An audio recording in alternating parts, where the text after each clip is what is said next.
It's been a month since Hurricane Ian made landfall in Florida, the deadliest hurricane to strike the U.S. since Hurricane Katrina in 2005. As cleanup efforts in the state continue, the hardest hit communities are still reeling. William Brangham is just back from Florida and has more on the recovery and rebuilding efforts and what is still most needed. Judy, Hurricane Ian killed at least 119 people in Florida, and it is poised to be one of the costliest storms the U.S. has ever seen. By some estimates, the damage in Florida as well as in North Carolina could cost between $40 and $70 billion.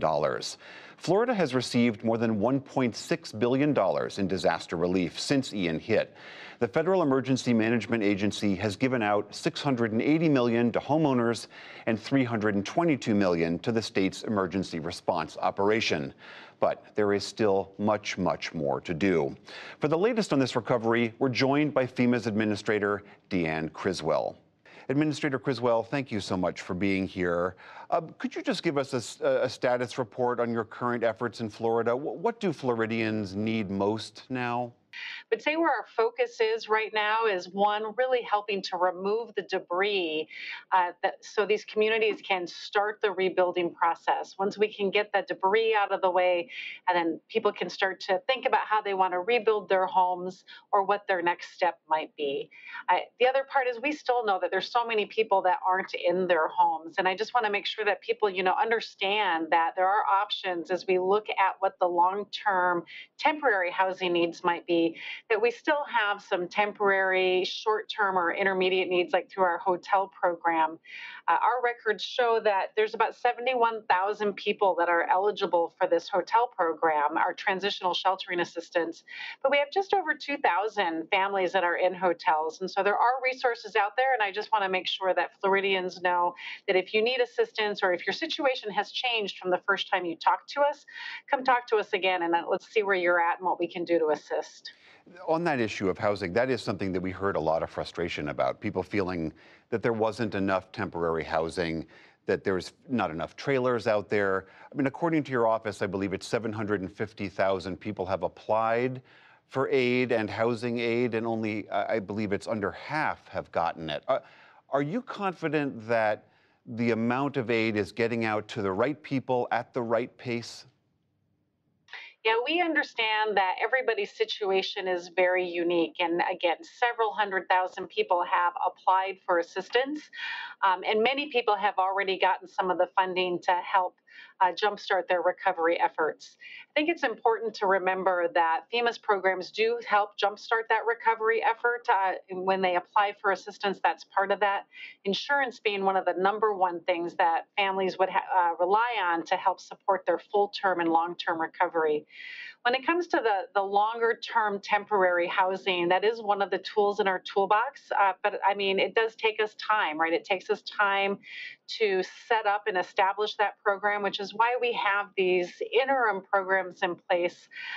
One of them being our transitional sheltering assistance program, like hotels, where we can make sure that people have a safe place to stay with their families while these longer term temporary programs are being put in place. We also support and reimburse for rental payments if families incurred rental payments. And so there's a lot of interim measures that we have while we're looking at those longer term temporary solutions. Hurricane Ian was an unprecedented storm, but as the world continues to warm and sea levels continue to go up, it will certainly not be an anomaly. Do you think we need to have a bigger conversation about how we rebuild and where we rebuild along America's coastlines? Yeah, I think it's an incredibly important conversation.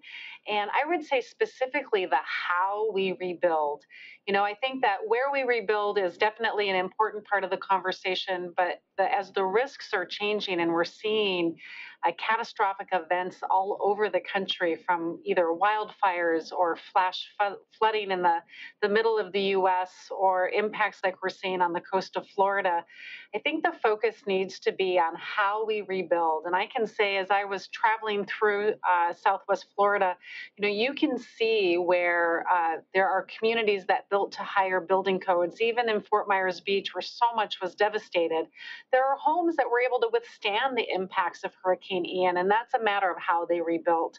So I think we as a nation need to have more conversations about the importance of building codes, the importance of how we rebuild, especially as we're looking at what the future risks are that these communities might be facing as a result of climate change. As you know, we are approaching the 10th anniversary of Superstorm Sandy, and a coalition of advocacy groups have gotten together and made some suggestions of things that they would love to see differently done by FEMA. One of them is a simplification of the aid process, a single form that people can fill out for aid, and some greater transparency if and when those people get denied aid. Would you consider making changes like that to the process? Yeah, I haven't seen the recommendations that you're talking about yet, but I absolutely fully agree, right? We do need to have a simpler way where individuals can apply for aid. And we've been working here on what would a single application look like for aid that would cover across multiple federal agencies. So if they fill in their information once, they only have to do it once. And then if another federal agency just needs additional information, at least we can share that. And so that's been an ongoing process that we have had going here since I started on how we can do that.